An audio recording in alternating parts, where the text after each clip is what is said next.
Hi everyone, তোমরা সবাই কেমন আছো? মনে তো হচ্ছে তোমরা সবাই খুব ভালো আছো।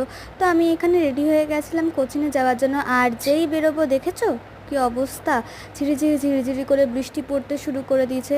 তো যাই হোক, আমি ওই বৃষ্টির মধ্যেই বেরিয়ে গেলাম, আর ছাতা নিয়ে নিয়েছিলাম যদিও বা। তারপরে আমরা কোচিংয়ে চলে গেছিলাম, আমার পড়া হয়ে গেছিলো, মানে কোচিংয়ে এতটাই আজকে ক্লাসের মানে আর কি কী বলে ওটাকে, মানে একটুখানি পড়ার চাপ ছিল বলে আমি কোনো রকম ভিডিও করতে পারি না। রাস্তা দিয়ে যখন বাড়ি আসি তখনও ভীষণ বৃষ্টি পড়ছিল। আমি আর পিয়ালি দুজনে মিলে একটা ছাতার তলায় আসলাম, আসলে পিয়ালি ছাতা নিয়ে আসেনি।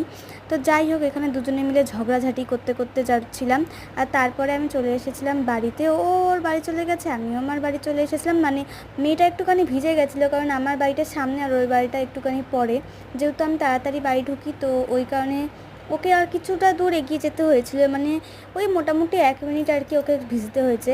তো যাই হোক, বাড়িতে চলে আসার পরে আমি এখানে ভাজছিলাম পাঁপড় ভাজা, গরম গরম পাঁপড় ভাজা বৃষ্টির দিনে কি ভালোই লাগে না খেতে। তো যাই হোক, এখানে আমার পাঁপড় ভাজার ডান। আর পাঁপড় ভাজার পরে রাত্রিবেলা মা করেছিল রুটি আর তড়কা। তো চলো দেখা হচ্ছে পরের ভিডিওতে।